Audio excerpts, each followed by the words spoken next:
ආයුබෝවන් අධ්‍යයන පොදු සහතික පත්‍ර සාමාන්‍ය පෙළ විෂය නිර්දේශයේ සංගීතය සඳහා නව තාක්ෂණය සමග මුසු වෙන පරිසරයක් ඔබ හැමදෙනාම දැනගත යුතුව තිබෙනවා. මා හිතනවා පරිගණකය අපේ ජීවිතයට දැන් බොහෝ බද්ධ වී තියෙන උපකරණයක්. සංගීතයත් පරිගණකයත් ඉතා සමීපව යන විෂයන් දෙකක් විදියට දැන් අපි ඉගෙන ගත යුතුව තිබෙනවා. ඒ අතරේ පරිගණකය කොයි ආකාරයෙන්ද සංගීතය සමග මුසු වෙන්නේ කියන එක අපි විමසා බලමු.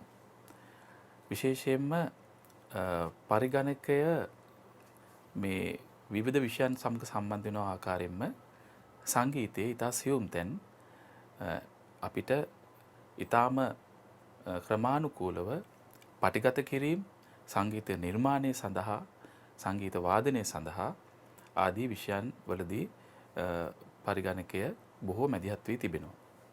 ඉතින් අපි සලකා බැලුවොත් විශේෂයෙන්ම මුලින්ම පටිගත කිරීම සම්බන්ධව ඔබ කවුරුත් දන්නවා මුලින්ම යම්කිසි හඬක් නැවත ප්‍රතිනිර්මාණය කිරීම සඳහා එදා තිබුණ උපකරණ හැටියට අපි හඳුනාගෙන තිබුණේ තැටිගත කිරීම, ඊට පස්සේ පටිගත කිරීම, අද පරිගණකය හරහා සංගත කිරීම.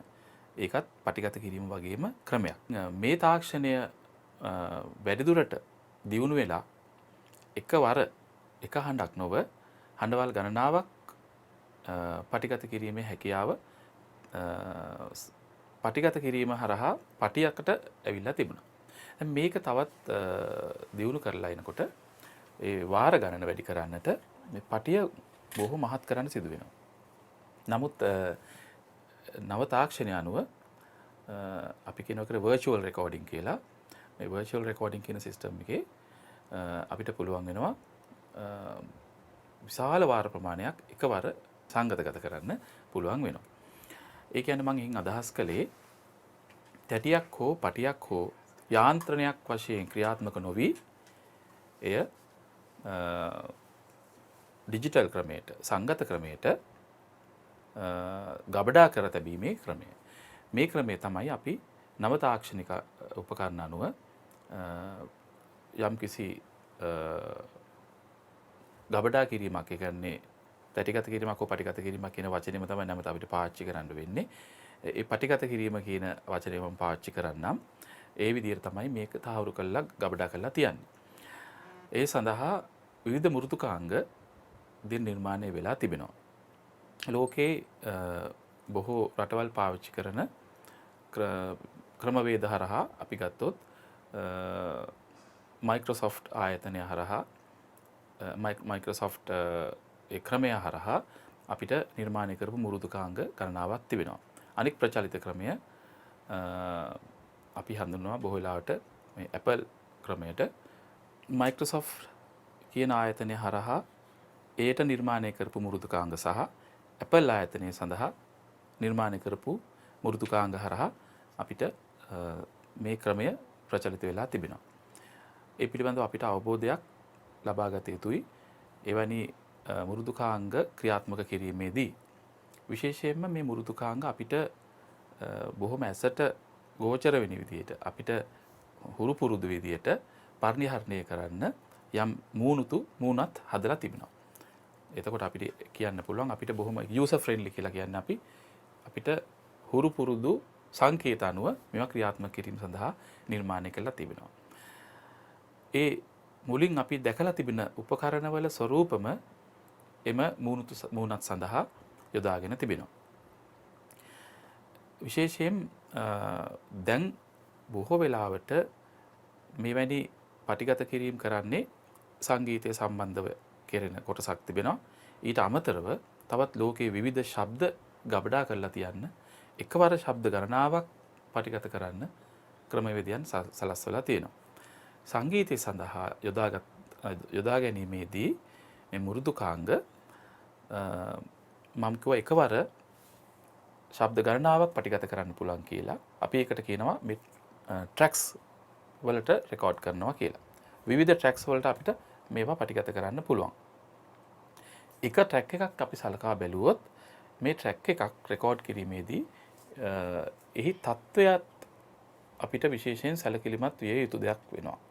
විශේෂයෙන්ම අපි වෙළඳ පොලේ අපිට පවතින CD තැටියක් අරගෙන බැලුවොත් ඒ CD තැටියේ පටිගත කිරීමේ තත්ත්වය සඳහන් කරලා තිබෙනවා 44.1 කිලෝ හර්ට්ස් කියලා.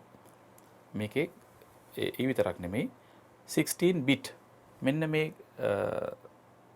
මැනීමක් අනුව තමයි වෙළඳ පොලේ තත්ත්වය මේ හඬේ තත්ත්වය පෙන්වුම් කරන්නේ. මීට වඩා ඊටාම තත්ත්වයෙන් උසස් පටිගත කිරීම පවා මේ ක්‍රමය හරහා කරගන්නට පුළුවන්.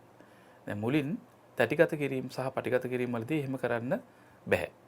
ඒක උපකරණය නෙමෙයි එහි තියෙන මූලද්‍රව්‍ය අනුව ඒක තීරණය වෙනවා. නමුත් මේ සංගත ක්‍රමයේ පටිගත කිරීමේදී අපිට පුළුවන් වෙනවා තාම තත්වෙන් උසස් හැම සියුම් හඬක්ම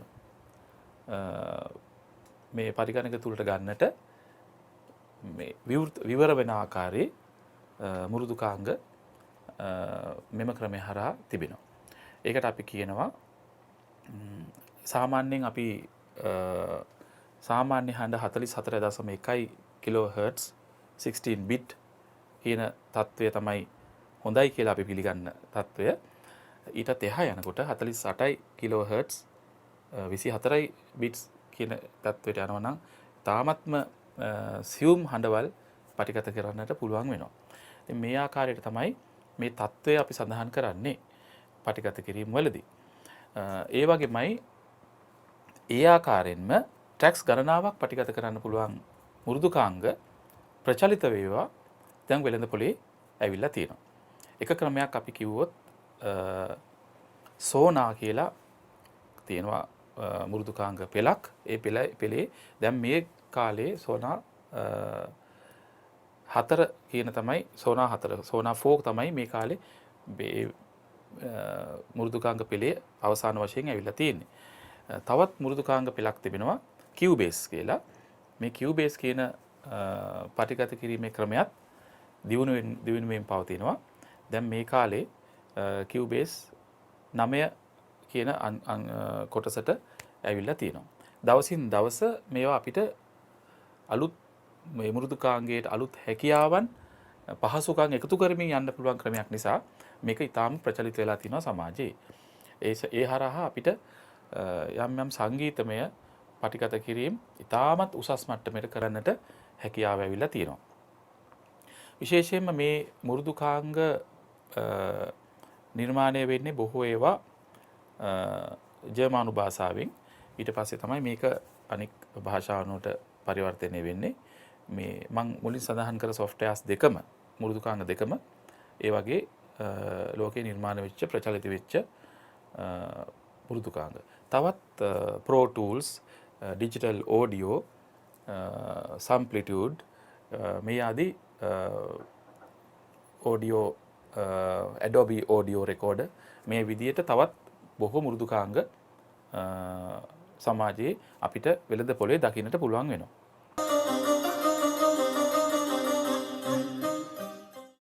ඊළඟට මම කැමති කොහොමද අපි මේ වගේ පටිගත කිරීමක් කරනකොට විශේෂ වාසි තිබෙනවා. අපි ඒ ගැන මතක් කරොත් මේ වගේ පටිගත කිරීමක් කිරීමේදී අපිට පරිගණකය කියන උපකරණය දැන් ඊටාම කුඩා මට්ටමට ඇවිල්ලා තියෙනවා. දෘඩාංග වශයෙන් ගත්තොත් අපිට ඊටාම පොඩි උපකරණ වලින් මේ කාර්යය ඊටාම සාර්ථකව කරගන්නට පුළුවන්. ඉතින් ඒවා අනික පරිහරණය සඳහා පහසුවක් තියෙනවා. ඒ වගේමයි මේ උපකරණවල අපිට යම් යම් කොටස් අලුත් උපකරණවල කොටස් මේකට එකතු කරන්න පුළුවන්කම තියෙනවා දෘඩාංග. මෘදුකාංග වගේම දෘඩාංගත් අපිට කියන RAM වැඩි කරගන්න පුළුවන්. එතකොට මේකේ මෙමරි ඒක තියෙන මතක ශක්තිය වැඩි කරගන්නට පුළුවන්. වේගය වැඩි කරගන්න පුළුවන්. මේ වගේ තව පහසුකම් ඇවිල්ලා තිබෙනවා. එතකොට මුළු උපකරණයම මාව අයින් කරන්නේ නැතුව ඒ උපකරණයේ යම් යම් කොටස් පුළුවන් අපිට මාරු කරලා අපේ තියෙන වැඩේ තත්ත්වය උසස් කරගන්නට පාවිච්චි කරන්න. මේක තවත් දියුණු කරලා තවත් උපකරණ සඳහා සම්බන්ධ වෙච්ච අවස්ථාවලුත් තිබෙනවා. මේකත් සංගීතය පටිගත කිරීම කියන එක දියුණු වෙමින් ඇවිල්ලා ඒක ඊටාම කුඩා උපකරණ අපි නිතර පාවිච්චි කරන උපකරණ වලටත් මේ පටිගත කිරීම ක්‍රමය ඇවිල්ලා තිබෙනවා. උදාහරණයක් ගත්තොත් අපි පාවිච්චි කරන ජංගම දුරකථනයේත් මේ වගේ පටිගත කිරීමක් ඔබට කරන්නට පුළුවන්. ඒ වගේ කරන්න දකින්න පුළුවන්. ඒ යාන්ත්‍රණයක් අපිට ඇහෙන්නේ නැහැ. දකින්න විතරයි පුළුවන් වෙන්නේ. අපි ඒකට කියන්නේ virtual recording කියලා. ඒ දකින්න විතරයි අපිට පුළුවන් වෙන්නේ මේක පටිගත වෙන්නේ. ඊටාම සියුම් IC පද්ධතියක් කරා තමයි මේක පටිගත කිරීමක් සිදු වෙන්නේ. දැන් ඔබට තේරෙනවා ඇති අද තාක්ෂණ දියුණුවත් සමග සංගීතය පටිගත කිරීම ක්‍රම මේ සියලු දේවල් බැඳී පවතිනවා. ඒ වගේම සංගීතයත් අපි මුලින් ඉගෙනගත්ත සංගීතයම සංගත ක්‍රමයට ඊටාම දියුණු ක්‍රමවලට තවත් පහසුකම් සහිතව අපිට ඉදිරිපත් කිරීමේ හැකියාවන් මාධ්‍ය තියෙනවා. විශේෂයෙන්ම අපිට ඇහෙන මාධ්‍ය බැලුවොත් නිතරම අපිට ඇහෙන ගුවන් විදුලිය රූපවාහිනිය එහෙම නැත්නම් තැටි කරකවන එක එහෙම නැත්නම් පටියක් කරකවන එකට එහා ගිය ඊටාම සියුම් උපකරණ හරහා විශාල පහසුකම් ගොඩක් අපිට අලුත් තාක්ෂණයන් සමග වැඩ කරන්න පුළුවන්කම තිබෙනවා.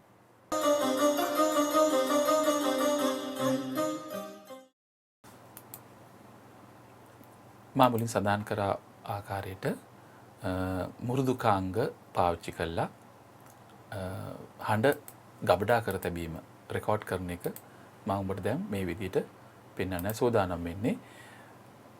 අපි මේ මුරුදුකාංග වලින් ඉතාම ජනප්‍රිය මුරුදුකාංගයක් තෝරගමු මේ උදාහරණයක් සඳහා.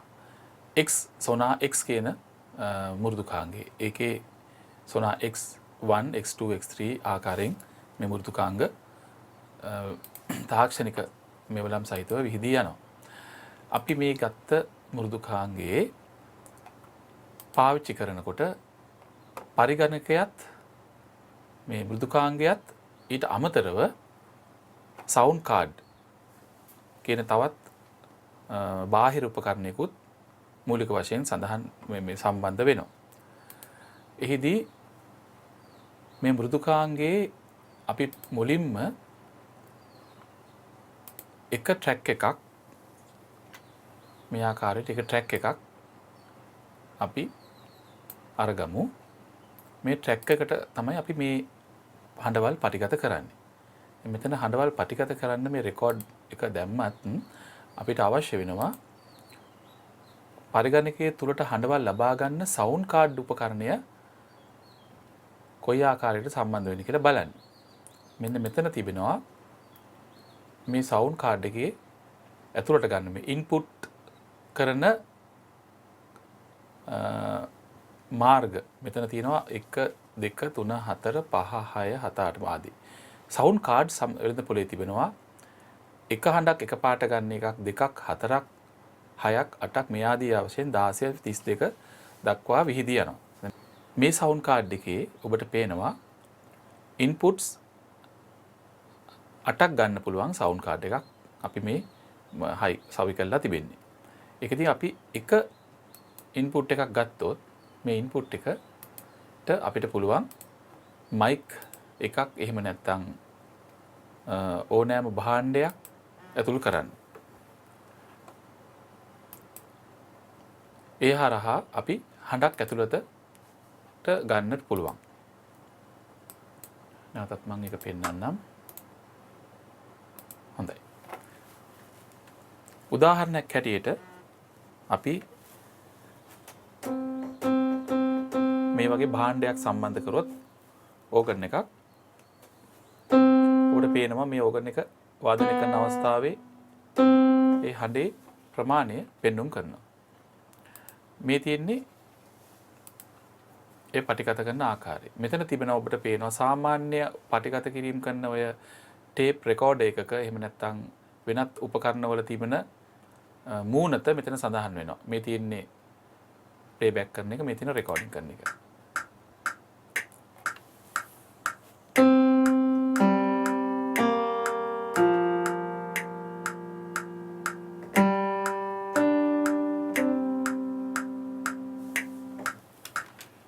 දැන් ඒක පරිගණක තුරට ලබා ගත්තා. දැන් අපි ඒක නැවත වාදනය කරලා බැලුවොත්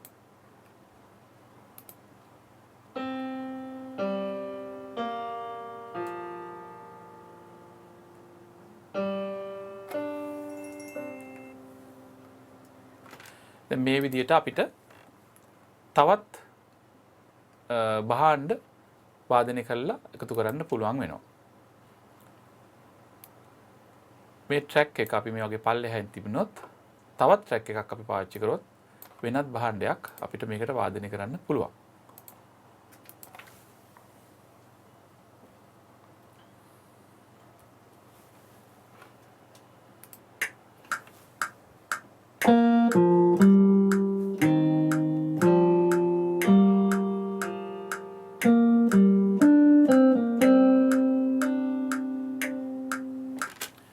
ඔබට පැහැදිලි වෙන්නට ඇති මේ විදිහට ඕනෑම ට්‍රැක්ස් ප්‍රමාණයක් කිසිම බාධාවකින් තොරව පරිකරකය තුළට ගන්නට පුළුවන්.